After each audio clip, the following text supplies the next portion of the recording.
네, 안녕하십니까. 대한민국이 역사적인 변곡점에 서 있습니다. 지난 12월 3일 내란으로 인해서 한국 사회가 1948년 대한민국을 정부 수립을 하고 거의 한 70여 년을 우리가 나라를 운영해 왔는데 더 이상 현재의 시스템으로는 안 된다. 현재의 역사관으로는 안 된다. 이걸 깨닫는 지난 몇 달이었습니다. 그래서 이번 선거를 앞두고 정말 그 뜻있는 많은 분들이 새로운 시민 조직들을 구성하고 어떻게 하면 대한민국을 새로운 나라로 만들 것인가. 과거 일제 하에서부터 면면이 이어온 뿌리 깊은 과거의 고질적인 문제들을 해결하고 새로운 역사를 만들어 갈 것인가 하는 측면에서 오늘 몇 개의 단체들이 뜻을 모아서 대한국민 권리장전을 선포하려고 나왔습니다. 장전이라 하면 우리가 익숙한 것은 우리 민주주의의 역사에서 영국 역사에서 명예혁명을 이루고 명예혁명을 통해서 권리장전이라는 것을 발표하고 그런 선언을 통해서 이 인민의 자유 또 새로운 공화국 시스템 이런 것들을 만들어 왔는데 대한민국에서도 이제 그러한 거대한 역사를 새롭게 열어가는 우리 국민장전을 만들어야 되겠다 해서 오늘 시민의회 전국 포럼, 국민주권 전국회의, 사회대개혁 시민정치행동, 6월 민주항쟁 계승사업회 등 광화문 광장을 이끌어왔던 주요한 단체들이 모여서 오늘 국민들께 대한국민 권리장전을 선포하고 말씀드리는 이런 자리를 만들었습니다. 오늘 이걸 준비해 주신 이래경 우리 이사장님께서 오늘 전체 순서를 설명하고 이끌어 주시겠습니다. 감사합니다. 예, 방금 소개받은 이내경입니다. 저는 시민회 전국포럼 실행위원장 겸 국민주권 전국회의 상임의장을 맡고 있습니다. 오늘 이 자리에 같이 하신 분들을 소개하는 것으로 시작을 하겠습니다. 우선 문국주 6월 민주항쟁 계승사업회 이사장 겸 비상시국회의 운영위원장이신 문국주 선생님을 소개합니다. 문국주 선생님은 지난 50년간 함생우 신부와 함께 민주화운동 역정에 커다란 역할, 큰 기둥을 하신 이 시대의 어르신이라고 말씀드릴 수 있습니다. 옆에 계신 분은 신영식 민주화 기념사업회 연구소장을 겸임하셨고 현재는 사회대개혁 시민 정치행동의 정책적 방향을 가다듬고 계십니다. 신영식 선생님을 소개해드립니다. 제 오른쪽에 계신 강정선 님은 현재 국민주권 전국회의 상임 대표를 맡고 계십니다. 아주 맹렬한 활동 중에 있습니다. 제 오른쪽에 계신 김상준 경희대 교수님은 오늘 권리장전을 초안하고 완성시키신 권리장전의 주역이십니다. 우리 김상준 교수님 소개드립니다. 마지막에 우리 시민의회 전국포럼 상임 대표를 맡고 계신 홍익대 임지연 교수님을 소개드립니다. 그럼 우선 신영식 박사님이 이 권리장전이 갖고 있는 역사적 의미에 대해서 2, 3분 말씀해 주시겠습니다.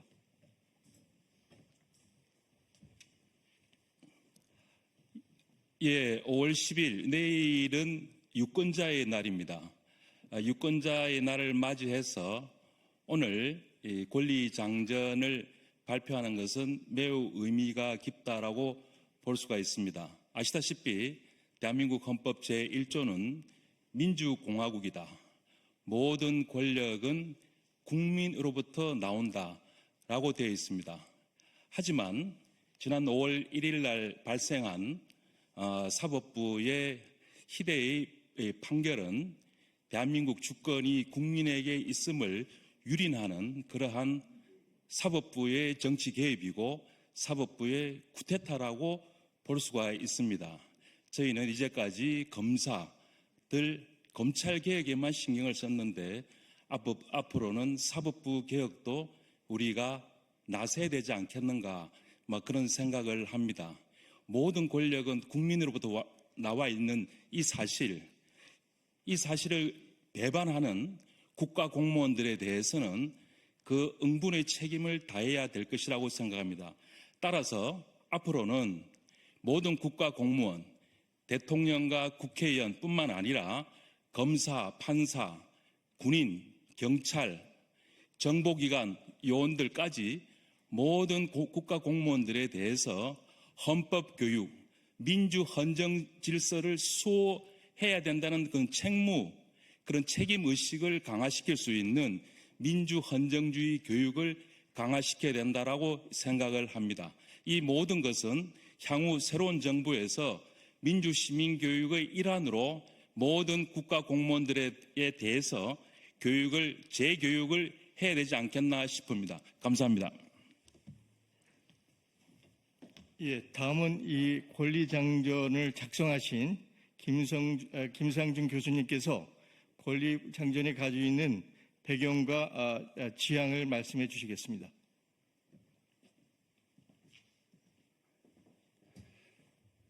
네, 권리장전은 아까 이하경 부의장님께서도 말씀해 주셨지만은 세계 민주주의 역사에서 대단히 중요한 그런 위치를 가지고 있죠. 그런데 과거에 이제 영국이나 미국에서 민주주의의 기본적인 권리, 주로 개인의 권리, 인신의 권리, 이동의 권리, 이런 것을 기초를 깔아준 부분입니다. 그런데 지금 저희가 한국에서 사법 쿠데타도 있었고 비상계엄도 있었고 여러 가지 위기들을 극복해 왔는데요. 한국의 문제뿐만 아니라 세계가 주목하고 있습니다. 왜냐하면 민주주의에 대한 공격이, 도전이, 위협이 한국만이 아니라 전 세계적으로 지금 진행되고 있는데 한국이 가장 멋있게, 슬기롭게, 힘있게 이걸 극복하고 있다. 아주 주목하고 있습니다. 그래서 저희 Bill of Rights라고 하는 게 그 권리장전이 민주주의가 위협을 받고 있는 이런 상황에서 민주주의 기반을 더욱 강화하고 그 정초를 더욱 강화하고 민주주의의 도전을 지킬 수 있는 그런 방벽을 더 높이 세우는 그런 시도로 그런 취지를 모아가지고 글을 작성하게 됐습니다. 핵심적인 점은 이 민주주의, 민주시민, 민주사회, 민주국가의 시민들의 권리를 한 단계 높여야 된다. 그러니까 그 시민적인, 지금 사법 쿠데타 이야기 나왔습니다마는 사법권, 시민 사법권을 확장해야 된다, 보완해야 된다. 행정권도, 지금 행정부도 이 비상계엄 사태에 같이 움직이고 있다는 것을 보았습니다. 그래서 지금까지 해온 이 행정과 시민 사회의 협치의 틀을 한 단계 높여야 된다. 그러니까 시민 행정권을 높여야 된다. 아울러 시민이 국회와 그리고 지방의회 차원에서도 시민 입법권을 확장해야 된다. 이것이 세계가 주목하고 있는 대한민국에서 이번에 권리장전을 통해서 강조하고 있는 점이라고 말씀드릴 수 있겠습니다. 이상입니다. 감사합니다. 예, 다음은 임지연 상임대표님께서 권리장전 전문을 낭독해 주실 텐데 보도자료는 뒤에 준비되어 있습니다.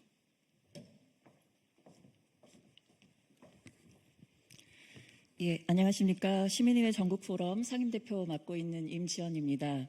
오늘 대한민국 권리장전 작성하기까지 마음 모아주신 모든 단체 구성원들께 감사드리고요. 시민주권의 앞걸음을 열어가는 그 자리에 시민들의 뜻을 모아서 제가 대신해서 낭독하도록 하겠습니다. 빛의 혁명을 기념하는 대한국민의 권리장전. 부패한 양반체제를 응징하고 밀려오는 외세의 국권 침탈에 항거한 구국운동이 동학농민운동이었다면 일제 식민 지배에 맞서 독립의 깃발을 올린 3.1혁명은 우리 안에서 치솟은 자주 역량이 만들어낸 역사의 이종표였다. 그 뜻을 이은 대한민국 상해 임시정부는 민주공화국이 우리의 국채임을 만천하에 공포하였다. 순국 선열의 피해의 대가로 맞은 1945년 8.15 광복이었건만 강대국들의 야욕으로 국토의 허리는 잘리고 동족 상잔의 참화를 거쳐 정전의 상태로 고착된 지 벌써 70여 년의 세월이다. 정전이란 내전의 지속이며 내전이란 포갑적 독재의 지속이다. 이러한 재난 속에서도 대한민국은 어깨를 걸고 독재에 대한 저항을 멈추지 않았다. 4.19가 그러하며 유신 독재 반대 투쟁, 부마 민주항쟁과 5.18 광주 민주항쟁, 87년 6월 시민항쟁, 그리고 2016년부터 2017년의 촛불혁명이 그러했다. 대한민국 시민 주권의 힘은 그렇게 성장해 왔다. 그럼에도 대한민국은 다시 한번 야만적 포갑 기도를 겪어야 했으니 윤석열발 12.3 비상계엄이 바로 그것이다. 윤석열은 휴전선을 도발하여 군사적 남북 충돌을 일으키려 했고 민주 세력 일체를 반국가 세력으로 몰아 정치적 유혈 사태를 벌이고자 했다. 끔찍한 일이 아닐 수 없다. 윤석열 자신이 비상계엄 자체가 진정한 위기요 재난이었다. 그러나 그보다 더욱 놀라운 것은 그토록 시대착오적인 재난을 저지한 대한민국 시민 주권의 역량, 응원봉의 힘, 빛의 혁명이었다. 이 힘은 내란 속의 윤석열을 대통령직에서 파면하고 그리고 그와 공모한 무리를 법정에 세웠으며 조만간 민주개혁 정부를 새로이 수립할 대선을 눈앞에 두고 있다. 이토록 성장한 대한민국 시민주권의 힘이 세계가 찬사를 보내고 있다. 흔들리고 있는 세계 민주주의의 앞길을 비추는 희망의 빛이 아닐 수 없다. 대한민국의 이 위대한 힘과 권리를 높이 선양하기 위해 모든 힘을 다할 것을 다짐하면서 오늘 우리는 대한민국의 권리 장전을 선언한다. 하나, 오랜 역사가 가르치듯 민유방본, 즉 오로지 국민이 국가의 근본이며 헌법 제1조에 의거하여 모든 권력은 국민으로부터 나온다는 만고의 원칙을 재차 확인한다. 입법, 행정, 사법권의 엘리트 독점을 타파하고 그 권리가 합당한 절차와 방법을 거쳐 대한민국 모두에게로 확장되어야 한다. 이것이 대한민국 권리 장전의 제1조이다. 하나, 주민, 주권, 재민의 원칙과 인간의 존엄은 어떠한 경우에 있어서도 물리적, 사법적 수단으로 침해되어서는 아니 되며 만약의 침해와 억압이 있을 시에는 해당 행위자를 시간의 제약 없이 반드시 법적, 정치적, 역사적으로 처벌하여야 한다. 하나, 오는 대선을 개별 정당과 정치인을 위한 절차와 과정이 아니라 위대한 국민들의 민주 역량이 실현되는 압도적 승리의 축제이자 공동체의 회합과 통합 그리고 미래의 도약을 위한 기반이 되어야 한다. 하나, 이번 사태로 경험하였듯이 무도한 검찰 사법권과 행정권 남용으로 인한 국정의 혼란, 국회 기능 무력화와 국정원, 감사원 등 사정기관들의 발호로 말미암아 대한민국의 민주주의는 기본부터 파괴되기 시작했다. 윤석열 무리의 내란 사건을 계기로 이를 가능하게 하였던 검찰과 사법 그리고 사정기관의 권력 구조와 인적 구성을 통찰하고 분석하여 일대의 변혁 조치와 대응을 신속히 그리고 결단코 시행하여야 한다. 하나, 국민주권을 실현하기 위해서는 정치개혁, 선거제도 개혁, 국민참여 확장의 제도화가 필요하다. 승자 독식의 정당 제도는 이제 대의정치의 효력을 상실하고 있으며 기득권 정치 세력의 현상 유지적 행태로 인해 민주주의는 산소 부족의 상태에 빠져 있다. 이렇듯 숨막혀가는 민주주의에 다시금 활력을 불어넣기 위해서는 국민의 의사가 제대로 반영되는 올바른 선거제도를 비롯한 정치제도 개혁과 헌법 개정이 반드시 필요하다. 그 과정과 방법 자체도 시민의 참여와 수기에 기초한 것이어야 한다. 이를 위해 시민의회법, 국민주권위원회법, 국민 참여 개헌 절차법 등의 입법과 제도화, 국민 발언권 등의 회복, 지역 민주주의의 활성화를 위한 자치분권 개혁이 실현되어야 한다. 하나, 언론 주권을 확립해야 한다. 현재의 대한민국 언론 상황은 권언 유착, 언론 탄압이라는 개념으로도 해석될 수 없을 정도의 최악의 혼란상이다. 일제강점기로부터 외세에 부역하였던 주류 언론들은 여전히 부패한 정권의 굴종을 자처하고 있으며 검찰 권력과 주류 언론은 유착이 아니라 벌써 한 몸이 되었다. 언론이 올바로 서지 않으면 정치를 비롯한 그 어떤 것도 바로 설 수 없다. 진실을 되찾고 전달하기 위해서는 뉴스를 생산하고 소비하는 모든 시민들이 신뢰하고 당당할 수 있는 언론 환경과 제도가 확립되어야 한다. 하나, 민생과 민업의 권리가 확보되어야 한다. 세계적 불황과 경제 통상의 위기 속에 동반되는 생업의 불안 그리고 금융의 불안정으로 인하여 일상을 위협받는 서민 생활을 보호하는 것이 국가의 핵심 의무이다.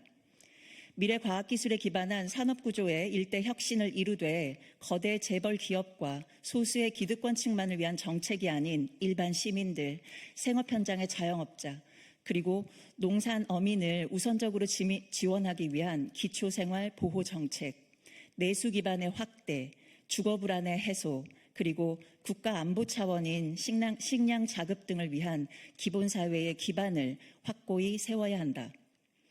하나, 경제성장 과정에서 약화되어 온 돌봄과 교육의 공동체성을 회복해야 한다. 아이를 낳고 기르기 좋은 돌봄 친화적 직장과 마을을 만들어야 하고 학교는 무엇보다 먼저 공존, 존중, 협력을 배우는 민주 시민 교육의 장소가 되어야 한다. 과도한 경쟁에 내몰린 청소년들에게 우정과 협동의 교실을 되찾아 주어야 한다. 이를 위해 교사들의 정치적 권리가 보장되어야 한다. 그래야 아이들이 세상을 보는 눈을 교실에서 열어주고 시민적 토론 방식을 가르칠 수 있다. 교사들의 정치적 권리가 위축되면 민주시민 교육도 공동체로서의 학교도 중심을 잃게 된다. 이렇듯 교육의 기초과정에서부터 공동체성이 강화되어야만 인구 절벽과 사회적 고립, 높은 자살률과 같은 재앙을 근원에서 막을 수 있다. 하나, 생명과 생태가 존중되어야 한다. 현재 인류 사회는 자본의 탐욕과 성장 우선주의에 의하여 생명의 위협을 받고 생태 파괴와 기후변화에 따른 재앙과 자원의 급격한 고갈 등으로 산업 문명이 명백한 한계에 직면해 있으며 이에 지구상 모든 존재들의 지속과 회복을 중심 주제로 삼는 문명 생태로의 전환이 시급하고 절박한 시점에 이르렀다. 한반도와 푸른 행성 위에 인류와 온 생명 그리고 산천초목이 영원토록 생장할 수 있는 제반 환경을 마련하고 필요한 법규를 제정하는 동시에 이를 일상에서 실천하는 생명 생태운동을 힘차게 추진해 나가야 한다. 2025년 5월 10일 유권자의 날을 맞이하는 우리는 지난 12월 3일 비상계엄 선포로부터 4월 4일 오전 11시 22분 윤석열이 대통령직을 파면당하는 시각까지 모든 순간을 살아 움직이는 활동사진처럼 다시금 생생하게 상기하면서 시대적 사명의 결기를 다지고자 한다. 다시 한번 구한말 이래 오랜 세월과 사건을 통하여 입증한 이 땅 위대한 국민들의 역사의식과 에너지 그리고 민주 역량을 반추하면서 유권자인 우리는 함께 노력을 다하여 통합하고 결집하여 오는 대선을 민주개혁 진영의 압도적 승리로 이끌고 새로이 출범하는 정부를 반드시 성공으로 이끌어가야 할 시대적 소명을 지니고 있음을 선언한다. 2025년 5월 10일 시민사회 전국포럼 국민주권 전국회의 사회 대개혁 시민정치행동 6월 민주항쟁 계승 사업회 고맙습니다. 예, 수고하셨습니다. 마침 우리 사회 큰 어르신이고 제 기둥이신 이부영 선생님이 함께해 주셔서 간단하게 클로징 멘트 하는 것으로 오늘 저희 순서를 마감하겠습니다.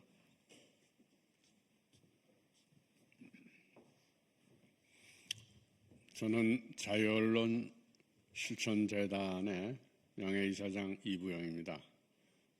본래 언론인 출신이었고요.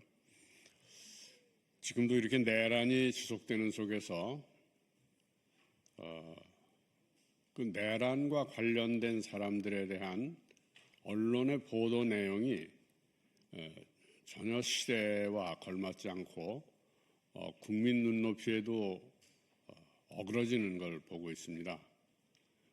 왜 내란 수괴를 지금도 대통령 취급을 합니까? 국민의 생명을 빼앗고 민주주의를 짓밟으려 한 그 수괴가 아직도 수 언론으로부터 그런 대접을 받는 것은 지금도 내란이 계속되고 있던 증거일 것입니다. 그를 수호하고 비호하고 있는 사법부조차도 마찬가지입니다. 이렇게 드러나는 그 언론의 반역사성 이런 것은 이제 바로잡히지 않으면 안 된다고 생각합니다. 조금 아까 그 대체적인 그 말씀에도 있었습니다만 앞에 계신 언론인 여러분들도 언론이 지금도 이 내란이 종식되고 타파되어야 된다는 것을 분명히 해주셔야 되겠다는 것을 이 자리를 빌어서 다시 한번 부탁 말씀드립니다. 이상입니다. 예, 감사합니다. 이것으로 저희 대한국민 권리장전 기자회견을 모두 마치겠습니다. 감사합니다.